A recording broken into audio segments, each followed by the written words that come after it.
आज हम पढ़ेंगे थर्मल पावर प्लांट के बारे में। तो चलिए शुरू करते हैं। पहले हम जानते हैं कि थर्मल पावर प्लांट क्या होता है, उसका इंट्रोडक्शन पढ़ेंगे, जो कि आपको स्क्रीन पे दिख रहा होगा। एनर्जी के विभिन्न रूप हैं, जैसे mechanical energy, light energy, heat energy, chemical energy, hydro energy और इलेक्ट्रिकल एनर्जी आदि। थर्मल पावर प्लांट का एनर्जी के उपरोक्त दो रूपों हीट व कार्य के साथ मुख्य संबंध है। कार्य हीट से उत्पन्न होता है और कार्य विभिन्न विधियों से इलेक्ट्रिकल एनर्जी में परिवर्तित होता है। उसके नीचे आपको ऊर्जा तथा कार्य का संकलन का फिगर दिखाया गया है। ईंधन दहन से प्राप्त ऊष्मा, यानी कि जो आपका फ्यूल होगा उसके दहन के बाद जो आपकी प्राप्त ऊष्मा होगी वो बॉयलर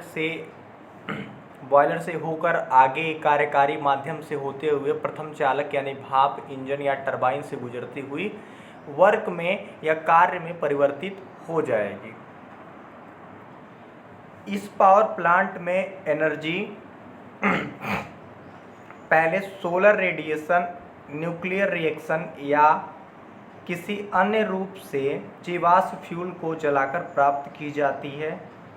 इस हीट को तब बॉयलर या हीटर में कार्य करने वाले माध्यम तक पहुंचाया जाता है, जो अक्सर प्रतिक्रिया करता है और इसे मैकेनिकल एनर्जी में परिवर्तित करता है। मैकेनिकल एनर्जी को इलेक्ट्रिकल जनरेटर द्वारा इलेक्ट्रिकल एनर्जी में परिवर्तित किया जाता है। तो हम आप लोगों को बता दें कि जो भी आपकी फ्यूल होती हैं उनको आप खदानों, जैसे अगर आप फ्यूल का बात करें तो थर्मल पावर प्लांट बेसिकली जो फ्यूल इस्तेमाल किया जाता है या इस्तेमाल में लाया जाता है वो कोयला होता है, जिसको इंग्लिश में कोल बोला जाता है।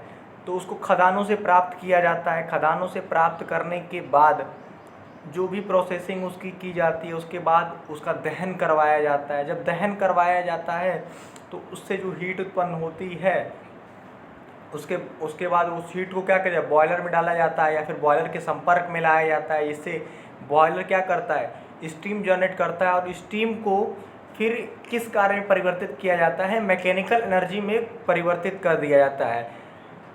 फिर मैकेनिकल एनर्जी किस में परिवर्तित करता है, इलेक्ट्रिकल एनर्जी में इलेक्ट्रिक जनरेटर के द्वारा परिवर्तन करता है। हम आपको आगे अच्छे तरीके से समझाएंगे। अब देखते हैं कि मैकेनिकल एनर्जी को इलेक्ट्रिकल एनर्जी में बदलने के निम्नलिखित लाभ होते हैं या कौन कौन से लाभ हो सकते हैं। इलेक्ट्रिकल एनर्जी को आसानी से एनर्जी के अन्य रूपों में परिवर्तित किया जा सकता है। केबल के माध्यम से इलेक्ट्रिकल एनर्जी को एक स्थान से दूसरे स्थान पर आसानी से स्थानांतरित किया जा सकता है। इलेक्ट्रिकल एनर्जी को स्थानांतरित करने में हानि अपेक्षाकृत कम होती है। आवश्यकता अनुसार इलेक्ट्रिकल एनर्जी को कंट्रोल किया जा सकता है। अब जो कि पहला पॉइंट है कि इलेक्ट्रिकल एनर्जी को आसानी से अन्य एनर्जी के रूपों में बदला जा सकता है, ये बिल्कुल सही है। क्यों? क्योंकि आप लोग देखते होंगे कि इलेक्ट्रिकल एनर्जी से और एनर्जी में परिवर्तन के लिए उतनी ज़्यादा इक्विपमेंट की आवश्यकता नहीं पड़ती है। और दूसरा जो आपका पॉइंट है कि इलेक्ट्रिकल एनर्जी को एक जगह से दूसरी जगह ले जाने के लिए आप केबल के माध्यम से ले जा सकते हैं। अगर और एनर्जी और कोई एनर्जी, मान लीजिए अगर मैकेनिकल एनर्जी रहती है तो आपको इक्विपमेंट का इस्तेमाल करना पड़ता है। एग्जांपल में कोई ड्राइव सिस्टम का इस्तेमाल करना पड़ता है, कोई सॉफ्ट का इस्तेमाल करना पड़ता है या फिर कोई अदर इक्विपमेंट का इस्तेमाल करता है, तब आप उस एनर्जी को ट्रांसफ़र कर सकते थे। अब अगली जो पॉइंट है वो है कि इलेक्ट्रिकल एनर्जी को स्थानांतरित करने में हानि अपेक्षाकृत कम होती है। आप लोग देखते होंगे कि जो इलेक्ट्रिकल एनर्जी को आप ट्रांसफ़र करते हैं, मतलब एक जगह से दूसरी जगह ले जाते हैं, तो उसमें लॉस जो होता है वो बहुत कम होता है और इसको कंट्रोल करना भी आसान ही होता है। आप लोग अपने घरों में इसको कंट्रोल करते ही होंगे, देखते ही होंगे कि कितनी आसानी होती है इसको कंट्रोल करने के लिए। अगला टॉपिक है थर्मल पावर प्लांट के मुख्य भाग और उनकी क्रियाविधि, यानी कि थर्मल पावर प्लांट के जो मेन पार्ट्स होते हैं उनके बारे में पढ़ेंगे और उनके जो वर्किंग प्रिंसिपल होते हैं, कैसे थर्मल पावर प्लांट वर्क करता है उसके बारे में पढ़ेंगे। कोयला आधारित पावर प्लांट में कोयले को खदानों से कोयले को रेलवे द्वारा वैगनों में या मैरी रोड राउंड सिस्टम से प्लांट या पावर प्लांट के लिए ट्रांसपोर्ट किया जाता है। जैसा कि मैंने इसके पहले ही बताया है कि कोयले को खदानों से प्राप्त किया जाता है, उसके बाद रेलवे से या ट्रकों से या फिर किसी भी ट्रांसपोर्ट सिस्टम से आप क्या करेंगे, उसको ट्रांसपोर्ट करके पावर प्लांट तक लाएंगे। फिर कोयला वैगनों में एक अंडरग्राउंड कन्वेयर बेल्ट में उतारा जाता है। खदानों से निकलने वाला यह कोयला एक समान आकार का नहीं होता है। फिर इसको क्या किया जाता है, आप खदानों से लाकर फिर ट्रांसपोर्ट करके उसको आप पावर प्लांट तक लाते हैं। वहाँ पे उसको क्या कर दिया जाता है, उससे उतार दिया जाता है। आप लोग देखते हैं कि कोयला खदानों से जब निकाला जाता है या जब लाया जाता है तो वो कोयला एक समान आकार का नहीं होता है। कुछ कोयले के बड़े टुकड़े होते हैं या कुछ कोयले के छोटे टुकड़े होते हैं, इसलिए इन्हें क्रेशर हाउस में ले जाया जाता है और 20 mm के आकार तक कुचल दिया जाता है या उसी के आकार में उसको व्यवस्थित कर लिया जाता है। यानी कि कोयले को छोटे छोटे टुकड़ों में विभाजित कर लिया जाता है, आप ये आसान भाषा में कह सकते हैं। क्रेशर हाउस से कोयले को या तो हेड स्टोरेज आमतौर पर 40 दिन की कोयले की आपूर्ति में संग्रहित करते हैं, जो बॉयलर हाउस में कच्चे कोयले के बंकर से कोयले की आपूर्ति में अड़चन, या लाइव स्टोरेज 8 घंटे की कोयले आपूर्ति की स्थिति में कोयले की आपूर्ति कार्य करती है। अब यहाँ पे 2 स्टोरेज की बात की गई है। आगे वाली नेक्स्ट क्लासेस में हम आपको ये डीपली बताएंगे कि डेड स्टोरेज और लाइव स्टोरेज क्या होता है और इसका क्या काम होता है और क्यों इसको अलग अलग किया गया है। या फिर ये भी कह सकते हैं कि जो कोयले की स्टोरेज होती है वो कितने प्रकार की होती है, तो यही 2 प्रकार की होती है, एक आपका डेड स्टोरेज और दूसरा लाइव स्टोरेज, जो कि आपको दिखाया गया है यहाँ पे। कच्चे कोयले के बंकर से कच्चे कोयले की आपूर्ति कोल फीडर द्वारा कोल मिल्स से की जाती है। कोल मिल्स या पोलराइज्ड कोयले को 200 में आकार में चूड़ित करता है। कोयला मिलों से निकलने वाले पाउडर को कोयले के पाइप में बॉयलर के उच्च दाब वाली गर्म एयर द्वारा ले जाया जाता है। बॉयलर में दहन क्षेत्र में पल्वराइज्ड कोयला व हवा का मिश्रण जलाया जाता है। आमतौर पर आधुनिक बॉयलरों में टेंजेंशियल फायरिंग सिस्टम का उपयोग किया जाता है, अर्थात कोयले की नोजल गन एक वृत्त के लिए स्पर्श रेखा बनाती है। फायर बॉल में तापमान 1300 डिग्री सेल्सियस के क्रम का होता है। बॉयलर एक जल ट्यूब बॉयलर है जो ऊपर से लटका हुआ है। जल को बॉयलर में स्टीम में बदल दिया जाता है और बॉयलर के ड्रम में जल को स्टीम से अलग किया जाता है। बॉयलर ड्रम में सैचुरेटेड स्टीम को कम तापमान वाले सुपरहीटर या प्लेटन सुपरहीटर और अंतिम सुपरहीटर में सुपरहीट के लिए क्रमशः ले जाया जाता है। अंतिम सुपरहीटर से सुपरहीटर स्टीम को उच्च दाब स्टीम टरबाइन में ले जाया जाता है। उच्च दाब स्टीम टरबाइन में टरबाइन को घुमाने के लिए स्टीम दाब का उपयोग किया जाता है और परिणाम स्वरूप रोटेशनल एनर्जी उत्पन्न होती है। उच्च दाब स्टीम टरबाइन से निकलने वाले स्टीम को बॉयलर में उसके तापमान को बढ़ाने के लिए रीहीटर में ले जाया जाता है, क्योंकि उच्च दाब स्टीम टरबाइन आउटलेट में स्टीम गीली हो जाती है। गर्म करने के बाद इस स्टीम को इंटरमीडिएट दाब टरबाइन और फिर निम्न दाब टरबाइन में ले जाया जाता है। निम्न दाब टरबाइन के आउटलेट को एक कूलिंग जल सिस्टम द्वारा जल में वापस संघनित्र करने के लिए संघनित्र में भेजा जाता है। यह संघनित्र जल गर्म कुंड में एकत्र किया जाता है और फिर से एक बंद साइकिल में बॉयलर में भेजा जाता है।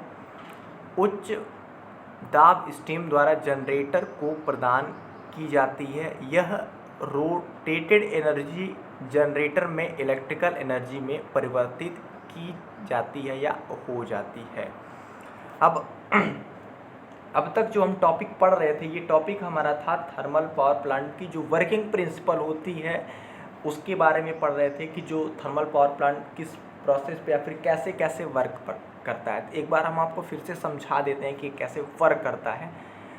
फर्स्ट ऑफ ऑल, सबसे पहले आप खदानों से कोयले को प्राप्त करते हैं, फिर कोयले को प्रोसेसिंग की जाती है, उसको छोटे छोटे भाग में विभाजित किया जाता है, उस पर जो मिट्टी के कण लगे होते हैं या फिर लोहे के जो कण लगे होते हैं उनको अलग किया जाता है, फिर उनको फायर किया जाता है, इनका दहन करवाया जाता है। दहन करवाने के बाद उसके जो फ्लू गैसें निकलती हैं उनको बॉयलर में भेजा जाता है।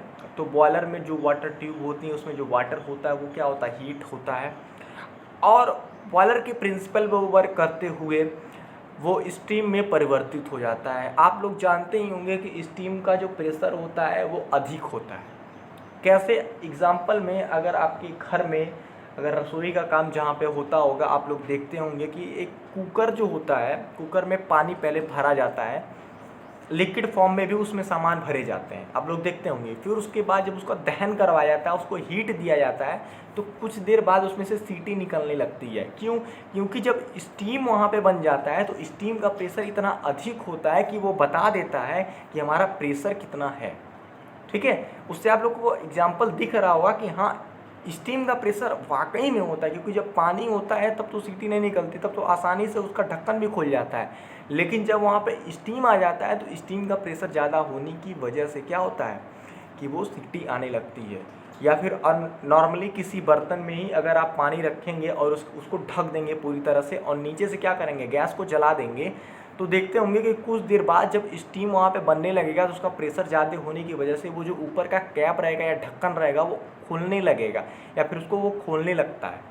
ठीक है, तो सेम उसी प्रिंसिपल पे क्या करेगा, जब आपकी जो टरबाइन होती है, टरबाइन में ब्लेड लगी होती है, तो उस प्रेशर के द्वारा वो टरबाइन की ब्लेड क्या हो जाएंगी, मूव करती रहेंगी। ठीक है, वो मूव करेंगी। जब वो टरबाइन की ब्लेडें मूव करेंगी तो ब्लेड क्या होगा, एक शाफ्ट पे लगा होगा, जिसकी वजह से शाफ्ट भी मूव करेगा, यानी कि टरबाइन में क्या हो जाएगी, आपकी रोटेशनल मूवमेंट आ जाएगी, जिसको आप मैकेनिकल एनर्जी बोलते हैं। आप हाफ से क्या किए, यहाँ पे मैकेनिकल एनर्जी को कन्वर्ट कर दिए, मैकेनिकल एनर्जी में कन्वर्ट कर दिए। फिर उसके बाद उस मैकेनिकल एनर्जी को इलेक्ट्रिक जनरेटर के द्वारा क्या करते हैं, आप इलेक्ट्रिक एनर्जी में कन्वर्ट कर देते हैं। आपको एक और मैं एग्जांपल देता हूं। आप लोग देखते होंगे कि जो जनरेटर सिस्टम होता है, जैसे कि पंपिंग सेट होता है और एक जनरेटर होता होगा, आप लोग देखते होंगे कि शादी वादी में क्या होता है कि जनरेटर का इस्तेमाल किया जाता है लाइट के लिए। उसमें आप फ्यूल के रूप में, एज ए फ्यूल के रूप में आप क्या इस्तेमाल करते हैं, डीजल डालते हैं। और जो पंपिंग सेट होता है पानी निकालने वाला, उसमें भी आप क्या करते हैं, सेम वही इंजन रहता है, उसमें भी आप क्या करते हैं, वही डालते हैं, वही फ्यूल डालते हैं, डीजल ही डालते हैं। और वो क्या करता है, डीजल इंजन वर्क करके स्टार्ट हो जाता है। फिर दो अंतर उसमें डिफरेंस होता है, आगे वाले पोर्शन में डिफरेंस होता है। जो पानी निकालने वाली मशीन होती है उसमें आगे पंखी लगा होता है, और जो दूसरी वाली जनरेटर वाली मशीन होती है आगे उसमें इलेक्ट्रिक जनरेटर लगा होता है। ठीक है, तो शाफ्ट मूव करता है और इलेक्ट्रिकल जनरेटर से क्या होता है, इलेक्ट्रिकल एनर्जी बनती है, और आपका पानी निकालने मशीन में पंखी मूव करता है और वो पानी निकलता है। ठीक है, हम आशा करते हैं कि आपको ये समझ में आया होगा। अब अगली हेडिंग की बात करते हैं कि कोयला फायर्ड थर्मल पावर स्टेशन के कंपोनेंट। यहाँ पे कंपोनेंट की बात की जाएगी कि आपके कौन कौन से कंपोनेंट हैं। पहला बात करें तो कोयला तैयार करना, यानी जिसको बोलते हैं कोल प्रिपरेशन। फ्यूल तैयार करने का सिस्टम।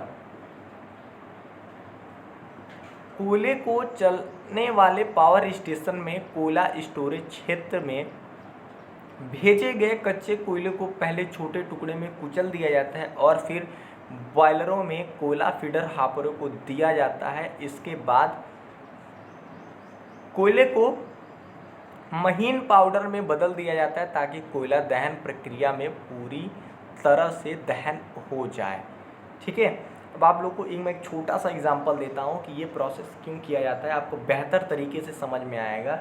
कि जब सर्दियों में देखते होंगे या फिर आम सीज़न में भी आप देखते होंगे कि अगर कोई लकड़ी का टुकड़ा है और वो मोटा सा है, मतलब लकड़ी का टुकड़ा काफ़ी मोटा सा है और कुछ छोटे छोटे टुकड़े हैं लकड़ी के। आप दोनों को जलाएंगे तो देखते होंगे कि जो मोटा वाला टुकड़ा है वो जल्दी से जलेगा नहीं और पूरी तरह वो जलेगा नहीं, या फिर पूरी तरह उसका दहन नहीं होगा। और वहीं पे जो छोटा छोटा लकड़ी का टुकड़ा होगा वो क्या होगा, आसानी से जलेगा और पूरी तरह से जलेगा और वो ज़्यादा टेम्परेचर भी क्रिएट करेगा। ठीक है, इसीलिए ये भी एक इसमें फैक्ट है, इसीलिए कोयले को छोटे छोटे भागों में तोड़ लिया जाता है। और वो दूसरा प्रोसेस देखते हैं हम। दूसरा प्रोसेस है आपका पल्वराइजर। पल्वराइजर कई विभिन्न प्रकार की सामग्रियों को पीसने के लिए एक मैकेनिकल उपकरण है। उदाहरण के लिए ये जीवाश्म ईंधन पावर प्लांट की स्टीम जनरेटिंग भट्टियों में दहन के लिए कोयले को चूर्णित करने के लिए उपयोग किया जाता है। अब देखते हैं पल्वराइज्ड के कितने कितने प्रकार होते हैं या कौन कौन से प्रकार होते हैं। पहला है बाल और ट्यूब मिल्स, रिंग और बाल मिल्स और डिमोलिशन। अगला टॉपिक है ड्रायर। ड्रायर देखते होंगे, जो कि नाम से ही पता चल रहा है, ये सुखाने का काम करेगा। इसका उपयोग ट्रांसपोर्ट के दौरान मुख्य रूप से गीले कोयले से अतिरिक्त नमी को हटाने के लिए किया जाता है। नमी की उपस्थिति के परिणाम स्वरूप अपूर्ण दहन के कारण एफिशिएंसी में होगी और कार्बन मोनोऑक्साइड का उत्सर्जन होगा। ये नॉर्मली ड्रायर का यही काम होता है कि कोयला जब गीला रहता है उसको सुखाने का काम किया जाता है। अगला आपका जो इक्विपमेंट है या फिर प्रोसेस जिसको बोलेंगे आपका मैग्नेटिक सेपरेटर्स का है। जो कोयला लाया जाता है उसमें लोहे के कण हो सकते हैं और होते भी हैं। इन लोहे के कणों के परिणाम स्वरूप टूट फूट हो सकती है और लोहे के कणों में bolt, nuts, wire, fish plate आदि शामिल हैं। ये अवांछनीय होते हैं और इन्हें मैग्नेट सेपरेटर की मदद से हटाया जाता है। अब क्या होता है कि लोहे अगर कोयले में, आप लोग सोच रहे होंगे कोयले में अगर लोहे के कण है तो ये क्यों आखिर इसको अलग किया जाता है, अगर उसी में रहने दिया जाए, ना अलग किया जाए, क्योंकि टाइम लॉस होता है तो क्या होगा। तो अगर लोहे के कण उसमें रहेंगे और फिर क्या होगा, ये जाली वाली में क्या करेगा, जाके बैठ जाएगा, जिससे समस्या होगी और ये भट्टी में भी क्या रहेगा, नुकसान करेगा। इन उपरोक्त प्रक्रियाओं के बाद अंत में हमें जो कोयला मिलता है उसे स्टोरेज स्थल पर स्थानांतरित कर दिया जाता है। फ्यूल स्टोरेज के दो उद्देश्य हैं।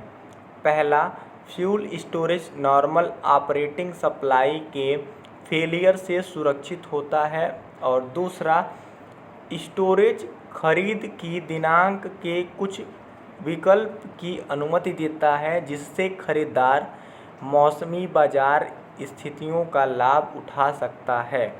कोयले का स्टोरेज मुख्य रूप से कोयला स्ट्राइक, ट्रांसपोर्ट सिस्टम और फेलियर और सामान्य कोयले की कमी के खिलाफ संरक्षण का विषय होता है। अब स्टोरेज दो प्रकार के होते हैं। पहले हम बात करते हैं कि स्टोरेज की आवश्यकता क्यों पड़ती है या फिर क्यों स्टोरेज को बनाया जाता है।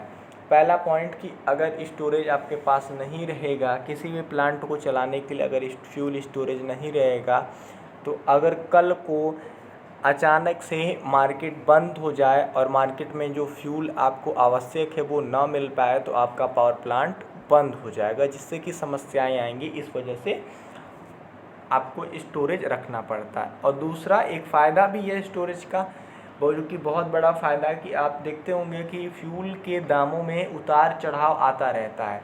तो जब मार्केट में प्राइस कम रहता होगा तो ये भी हो सकता है कि उसका फ़ायदा उठा के पावर प्लांट के लोग क्या करते होंगे, उस टाइम पे ख़रीद लेते होंगे, जिससे महंगा उनको फ्यूल ना ख़रीदना पड़े। ये भी एक जो है उसका विकल्प हो सकता है। अब आप बात करते हैं कि आपके जो स्टोरेज होते हैं वो कितने प्रकार के होते हैं। ये आपके जो स्टोरेज होते हैं ये दो प्रकार के होते हैं। पहला,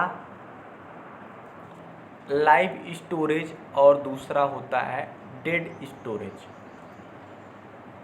अब एक एक करके इसको समझेंगे कि लाइव स्टोरेज क्या होता है और डेड स्टोरेज क्या होता है, और इनकी अलग अलग करने की, इनको अलग अलग व्यवस्थित करने की क्या वजह होती है, हम इसको पढ़ेंगे।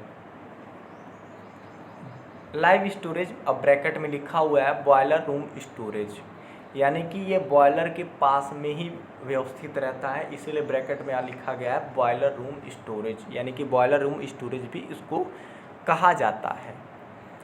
स्टोरेज जिसमें से कोयले को दहन उपकरण की आपूर्ति के लिए वापस लिया जाता है, जिसमें कम या कोई रिमाइंडिंग नहीं है, लाइव स्टोरेज है। इस स्टोरेज में लगभग 24 से 30 घंटे प्लांट की आवश्यकता का कोयला होता है, और आमतौर पर बॉयलर भट्टी के पास प्लांट में एक कवर स्टोरेज होता है। लाइव स्टोरेज को बंकरों और कोयले के डिब्बों के साथ प्रदान किया जा सकता है। कोयले के अपेक्षित स्टोरेज के लिए बंकर पर्याप्त कैपेसिटी वाले होते हैं। बंकरों से कोयला बॉयलर की जालियों में स्थानांतरित किया जाता है। दूसरा डेड स्टोरेज, मुख्य रूप से यह अधिक समय के लिए उपयोग होता है और कंपनी की प्रतिष्ठा और उसकी कनेक्टिविटी के आधार पर निर्दिष्ट दिनों के लिए फ्यूल का बैकअप रखना भी अनिवार्य होता है। फ्यूल स्टोरेज के कई रूप हैं, जिनमें से कुछ हैं। पहला, उपलब्ध खुले मैदान क्षेत्रों पर ढेर में कोयले को एकत्र करना, और दूसरा बंकरों में रखना या कवर में रखना, और तीसरा जो पॉइंट है वो है विशेष क्षेत्रों को आवंटित करना और उच्च प्रबलित कंसर्टेड रिटेकिंग दीवारों के साथ इनको घेरना। अब इनको समझ लेते हैं। लाइव स्टोरेज जो होता है, इनकी जो क्षमता होती है ये 24 से 30 घंटे की क्षमता होती है कि हाँ इतने देर तक ये क्या मतलब एडवांस में कोयला वहाँ पे रखा होता है। अब ये बॉयलर के पास में होता है, इस वजह से वहाँ पे उतनी ज़्यादा कैपेसिटी इसकी नहीं बनाई जा सकती है, क्योंकि वहाँ पे जगह कम रहता है। इस वजह से उतना ज़्यादा कोयला वहाँ पे नहीं रखा जा सकता है। नहीं तो अगर जगह होती तो हो सकता है कि ये भी, इसकी कैपेसिटी भी अधिक होती। यानी कि अगर बात की जाए लाइव स्टोरेज और डेड स्टोरेज में, तो दोनों की कैपेसिटी के मामले में जो कैपेसिटी होती है वो लाइव स्टोरेज की थोड़ी कम होती है, और जो डेड स्टोरेज होता है उसकी कैपेसिटी बहुत अधिक होती है।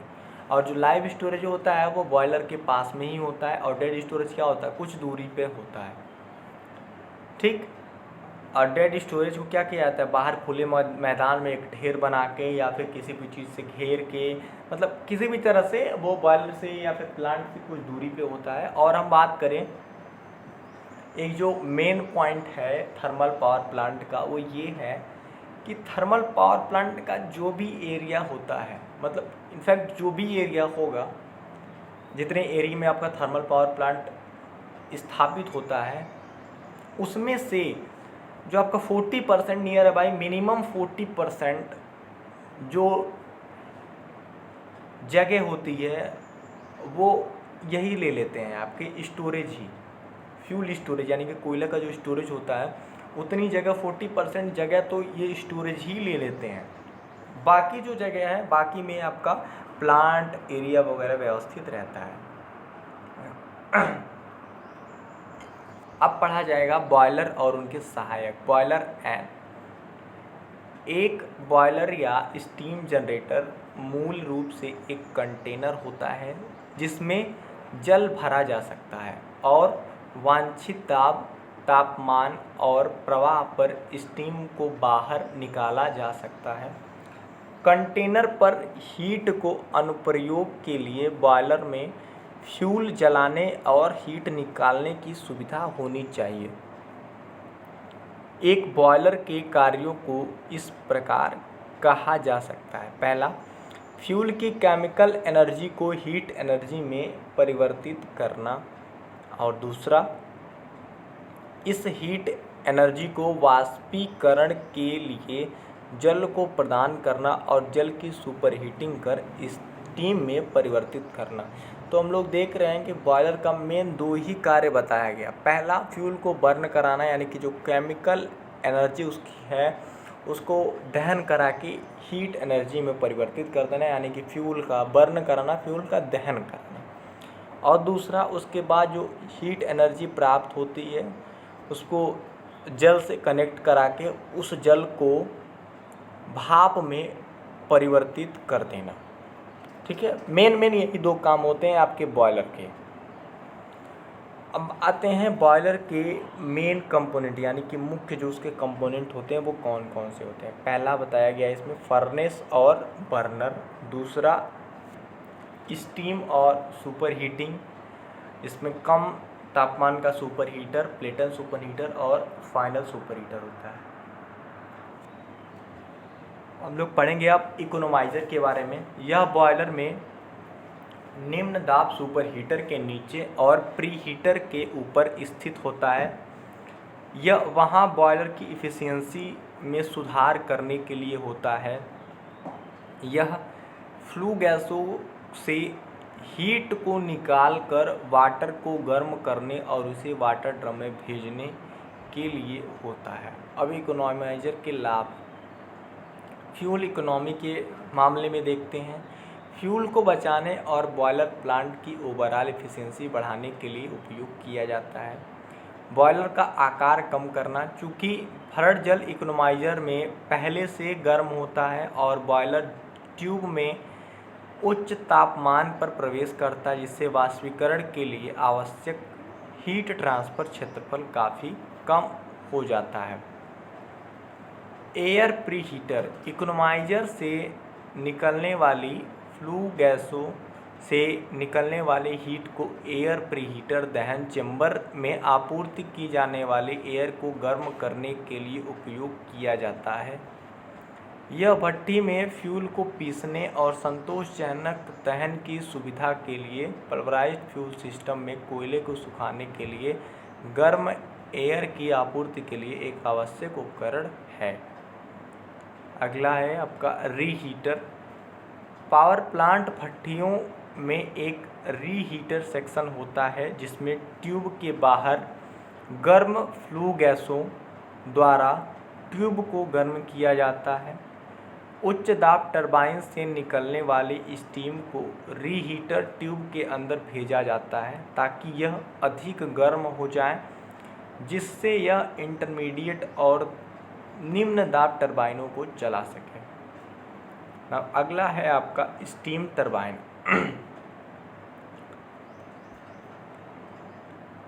सभी थर्मल पावर स्टेशनों में मुख्य रूप से स्टीम टरबाइन का उपयोग प्रमुख रूप से किया जाता है। स्टीम टरबाइन मुख्य रूप से दो समूहों में विभाजित होती है। स्टीम पहला इम्पल्स टरबाइन और दूसरा impulse reaction turbine. Turbine generator में स्टीम टरबाइनों की सीरीज एक दूसरे से जुड़े होते हैं। आप ये भी कह सकते हैं कि वो स्टीम टरबाइन जो होता है वो और इलेक्ट्रिक जनरेटर आपस में जुड़े होते हैं, क्योंकि अगर जुड़े नहीं होंगे तो वो रोटेशनल जो मूवमेंट होता है या फिर रोटेशनल जो गति होती है उससे जो इलेक्ट्रिक जनरेटर है वो इलेक्ट्रिक एनर्जी नहीं बना पाएगा। और इनकी एक कॉमन शाफ्ट पर एक जनरेटर मैकेनिकल कपल्ड होता है जो इनको आपस में जोड़े रहता है। एक सिरे पर एक उच्च दाब टरबाइन होती है, इसके बाद एक इंटरमीडिएट दाब टरबाइन, दो निम्न दाब टरबाइन और जनरेटर होता है।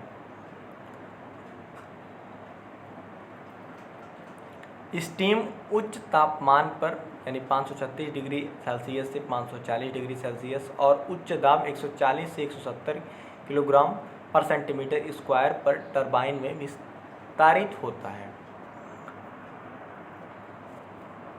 अब अगला जो पॉइंट है यानी अगला जो टॉपिक है आपका वो है संघनित्र, जिसको इंग्लिश में कंडेंसर बोला जाता है।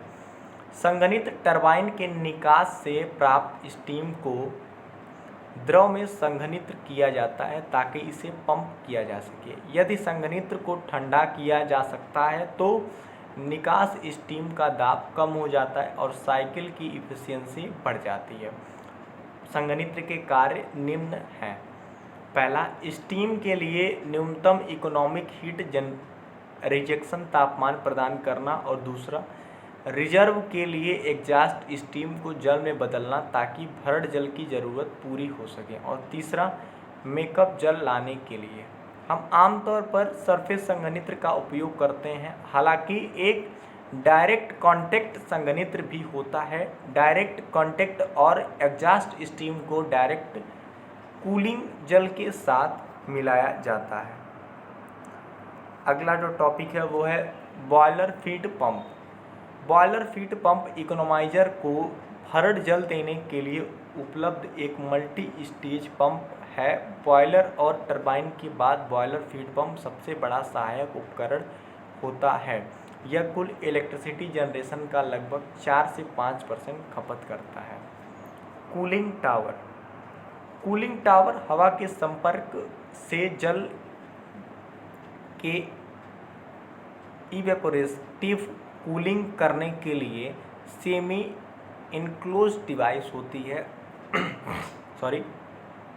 संघनित्र से बाहर निकलने वाला गर्म जल हैंड पर स्थित यानी ऊंचाई पर, यानी सबसे ऊपरी सिरे पर स्थित टावर में स्टोर किया जाता है और पतली चादर या बूंदों के रूप में परिवर्तित करने की अनुमति दी जाती है। टावर के नीचे से हवा प्रवाहित होती है या जल प्रवाह की दिशा में लंबवत होती है और फिर प्रभावी कूलिंग के बाद वायुमंडल से बाहर निकल जाता है। कूलिंग टावर 4 प्रकार के होते हैं। पहला, नेचुरल ड्राफ्ट कूलिंग टावर, और दूसरा फोर्स्ड ड्राफ्ट कूलिंग टावर, तीसरा इंड्यूस्ड ड्राफ्ट कूलिंग टावर, और चौथा है बैलेंस्ड ड्राफ्ट कूलिंग टावर।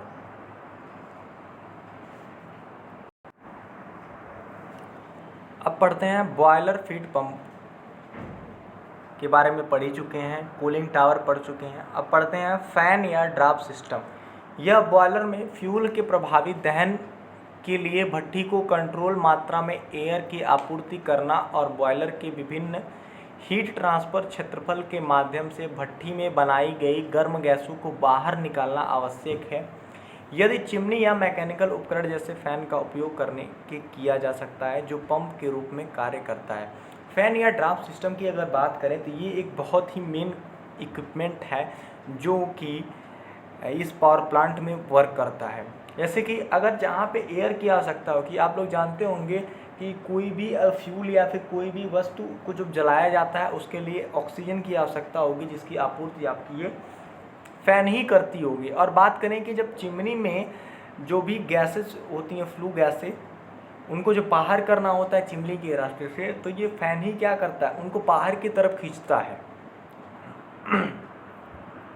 पहला है नेचुरल ड्राफ्ट। जब बॉयलर के माध्यम से एयर और फ्लू गैसेस के आवश्यक प्रवाह को स्टैक यानी चिमनी द्वारा अकेले प्राप्त किया जा सकता है, जो सिस्टम को नेचुरल ड्राफ्ट कहा जाता है। जब स्टैक के भीतर गैस गर्म होती है तो इसका विशिष्ट भार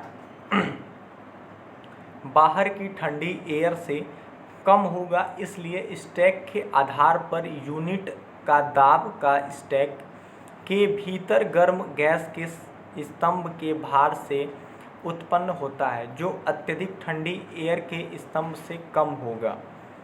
दाब में डिफरेंस स्टैक के आधार में खोलने के माध्यम से गैस के प्रवाह का कारण होगा। इसके अलावा चिमनी नोजल का रूप है, इसलिए हेड पर दाब बहुत कम होता है और हेड पर कम दाब से उच्च दाब से गैसों का प्रवाह होता है। दूसरा, mechanical draft. Mechanical draft system ये आपके 3 प्रकार के होते हैं। पहला है फोर्स ड्राफ्ट, दूसरा है इंड्यूस्ड ड्राफ्ट सिस्टम और तीसरा है बैलेंस ड्राफ्ट सिस्टम। एक एक करके इसको देखते हैं।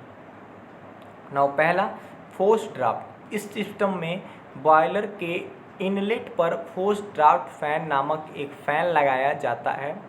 यह फ़ैन बॉयलर की भट्ठी के माध्यम से वायुमंडलीय एयर को फोर्स्ड करता है और भट्ठी से गर्म गैस को सुपर हीटर, रीहीटर, इकोनोमाइजर और एयर हीटर के माध्यम से स्टेक में धकेलता है।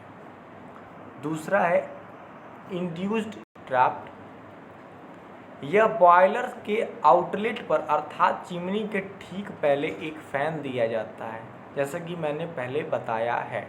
यह fan super heaters, economiser, reheater के माध्यम से भट्ठी से गर्म गैसों को सक करता है और चिमनी में गैस का निर्वहन करता है।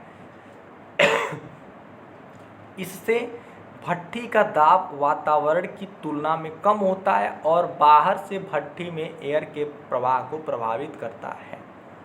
नाउ थर्ड है बैलेंस्ड ड्राफ्ट। इस सिस्टम में एफडी फैन और आईडी फैन दोनों प्रकार के किए जाते हैं। एफडी फैन का उपयोग वायुमंडल से एयर की कंट्रोल मात्रा खींचने और भट्ठी में समान बल देने के लिए किया जाता है। आईडी फैन भट्ठी के दहन के उत्पाद को सक करता है और चिमनी में डिस्चार्ज कर देता है। यह बिंदु यहाँ ड्राफ्ट शून्य है और बैलेंस पॉइंट कहलाता है। तो आज के लिए इतना ही। पहले हम देख लेते हैं कि आज हम लोगों ने क्या क्या पढ़ा है। एक बार फिर से हम लोग रिवाइज कर लेते हैं। पहले हम लोगों ने थर्मल पावर प्लांट के बारे में पढ़ा, उसके इंट्रोडक्शन के बारे में पढ़ा कि थर्मल पावर प्लांट क्या होता है और कैसे वर्क करता है। आपको फिगर हमने बना। पहले क्या होता है कि आपके फ्यूल का यानी कोयले का बर्न होता है। अगर एज ए फ्यूल हम कोयला इस्तेमाल करते हैं तो उसके बाद उस हीट का इस्तेमाल बॉयलर में किया जाता है और बॉयलर क्या करता है, वाटर को स्टीम में कन्वर्ट करता है। फिर वो स्टीम क्या आती है, टरबाइन में प्रवेश करती है और टरबाइन क्या करता है, रोटेशनल एनर्जी प्राप्त करवाता है, यानी कि मैकेनिकल एनर्जी प्राप्त करवा देता है। फिर वो मैकेनिकल एनर्जी इलेक्ट्रिकल एनर्जी में कन्वर्ट होती है इलेक्ट्रिकल जनरेटर के द्वारा। हम लोगों ने थर्मल पावर प्लांट के जो मेन पार्ट और उसकी क्रियाविधि पढ़ ली। फिर उसके बाद कोयला फायर्ड थर्मल पावर प्लांट के कंपोनेंट, जिसमें कोयला तैयार करना या फ्यूल को कैसे तैयार किया जाता है, उसका सिस्टम क्या होता है, जिसमें पल्वराइजर, ड्रायर, मैग्नेटिक सेपरेटर्स को पढ़ा। फिर उसके बाद जो कोल्ड स्टोरेज होता है वो कितने प्रकार का होता है उसको पढ़ा, जिसमें लाइव स्टोरेज और डेड स्टोरेज के बारे में पढ़ा गया है। उसके बाद बॉयलर और उसके सहायक के बारे में पढ़ा गया है, जिसमें इकोनोमाइजर और इकोनोमाइजर के लाभ, air preheater, reheater, steam turbine, condenser जिसको संघनित्र बोला जाता है हिंदी में, और वाटर फीड पंप के बारे में पढ़ा गया। उसके बाद कूलिंग टावर, फैन या फैन सिस्टम में natural draft, mechanical draft. Mechanical draft में भी 3 टाइप्स के होते हैं, फोर्स ड्राफ्ट, इंड्यूस्ड ड्राफ्ट और बैलेंस ड्राफ्ट को हम लोगों ने पढ़ा। हम देखते हैं अब जो भी हम लोग पढ़ेंगे वो नेक्स्ट क्लास में पढ़ेंगे। जो इसकी पावर प्लांट की जो नेक्स्ट क्लास होगी उसमें हम लोग पहले पढ़ेंगे एस हैंडलिंग सिस्टम, यानी कि जो आपका जो एस हैंडलिंग सिस्टम होता है। जैसे एग्जांपल में कह सकते हैं कि जो भी अगर आप कोई भी चीज़ जलाते हैं, जैसे आपने लकड़ी जलाया तो जाहिर सी बात है जब आप लकड़ी जलाएंगे तो उससे हीट जनरेट होगी, फ्लू गैसेस निकलेंगी, तो आप उसको यूज कर लेंगे। क्योंकि जब आप लकड़ी जलाएंगे तो जाहिर सी बात है आप हीट उत्पन्न करने के लिए जलाएंगे, तो आपको ज़रूरत होगी हीट की, तभी आप क्या करेंगे, लकड़ी को जलाएंगे। लेकिन जब लकड़ी जल जाएगी, आपकी ज़रूरत पूरी हो जाएगी, तो आपको कुछ वर्क करना पड़ेगा। कैसे? क्योंकि उसके बाद जाहिर सी बात है राख बच जाएगी। जब उसके बाद राख बच जाएगी तो राख को भी आपको क्या करना पड़ेगा, वहीं तो रखना नहीं पड़ेगा।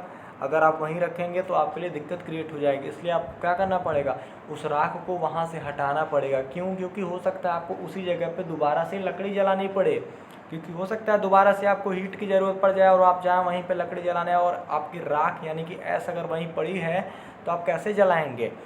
इस वजह से उस राख को क्या करना पड़ेगा, आपको हटाना पड़ेगा।